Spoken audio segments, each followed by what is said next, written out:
গভীর রাতে প্রেমিকার বাড়িতে গোপনে প্রেমিক জানাজানি হতেই চড়াও হয় যুবতীর পরিবার। চোখে আঘাত পেয়ে হাসপাতালে ভর্তি যুবক। ঘটনাটা হুগলি জেলার শ্রীরামপুর থানার প্রভাসনগর চাকলাপাড়া এলাকার। ওই এলাকার বছর 25-এর যুবক বৈদ্যরাজ বন্দ্যোপাধ্যায়ের সঙ্গে প্রেমের সম্পর্ক ছিল গোরামারা মল্লিক পাড়ার এক তরুণীর। দীর্ঘদিন ধরে সম্পর্কে থাকার পরও যুবতীর পরিবারের লোকজন তার অন্যত্র বিয়ে ঠিক করে। আগামী 4 ডিসেম্বর নির্ধারিত হয়েছিল ওই তরুণীর বিয়ের দিন, কিন্তু তার আগেই ঘটে যায় এক ঘটনা। অন্য জায়গায় বিয়ে ঠিক হতেই বুধবার রাত 1:15 নাগাদ যুবতী তার বাড়িতে প্রেমিককে ডাকে। প্রেমিকার ডাক পেয়ে তার বাড়িতে যেতেই ফ্যাসাদে পড়ে যায় ওই যুবক। ঘরের মধ্যে দুজনকে একসাথে উপস্থিতি বুঝতে পেরে মেয়েটির পরিবারের লোকজন ওই ঘরে ঢোকে। তারপর মেয়েটির দাদা ও বাবা যুবককে ব্যাপক মারধর করে। মারধরের জেরে ডান চোখে গভীর ক্ষত হয় সেই যুবকের। তৎক্ষণাৎ তাকে মেডিকেল কলেজে ভর্তি করা হয়। ঘটনার জেরে যুবকের পরিবারের দাবি তার একটা চোখ নষ্ট হয়ে যেতে পারে।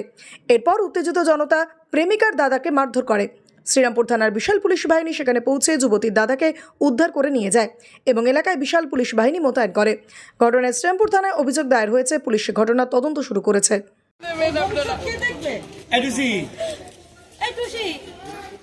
ওর সারা জীবনটা লাইফটা নষ্ট করে দিল।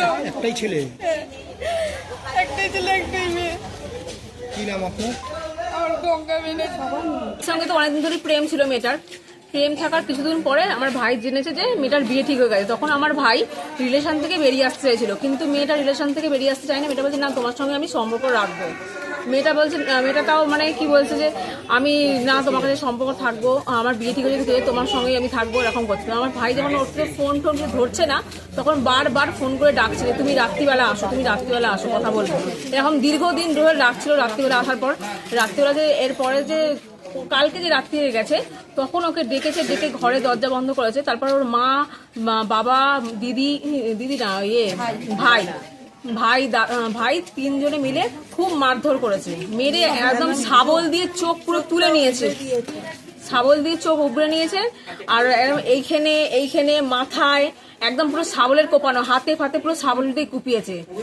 আর রাত্রিবেলা যে পুলিশ এসেছিল, সিভিক পুলিশ, সেই সিভিক পুলিশ বলছে যে তোমরা বলবে পড়ে গেছে, অ্যাক্সিডেন্ট হয়েছে। আমাদেরকে এরকম বলে, মেয়েটার সামনে বিয়ে, তোমরা কোনো বদনাম করো না, আমাদেরকে বলে গেছে সিভিক পুলিশ। আপনারা কি করে জানতে পারলেন রাত্রিরে যে মেরেছে ভাইকে? মেরেছে যখন জানতে পেরেছি, তখন ভাই ফোন করেছে, ওকে ফোন করেছে যে এরকম আমাকে ডেকেছে, আমি এসছি।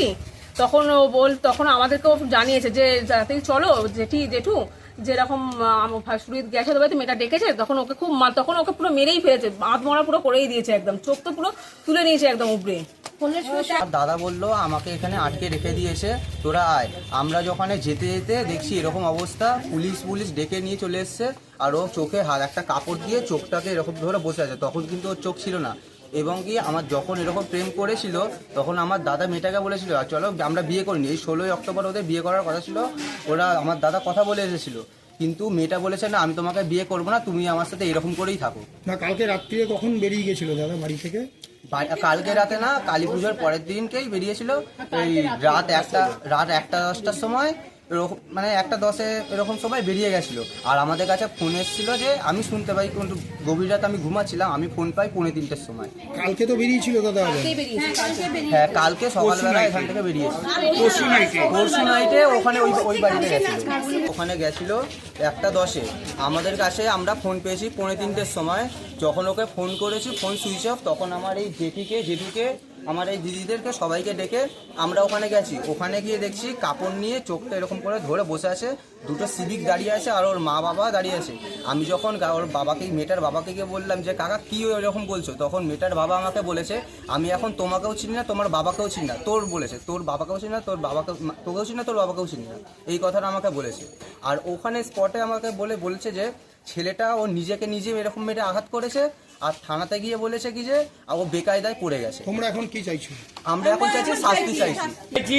যে আজকে আমাদের ঘরের ছেলেকে যেইভাবে ওরা নির্যাতন করে ওর দুটো চোখ নষ্ট করেছে, আমরা চাইছি মেয়েটাকে আমরা সেইভাবে হয় করবো না, মেয়েটাকে আমরা শাস্তি চাইছি। মেয়ের বাবা আর মেয়ের দাদাটা। আজকে আমাদের একটাই কথা হচ্ছে যে পুলিশ সেনকে আমরা তখন স্পটে ছিলাম, পুলিশ এসে বলছে যে আপনারা গিয়ে বলবেন যে এটা অ্যাক্সিডেন্ট।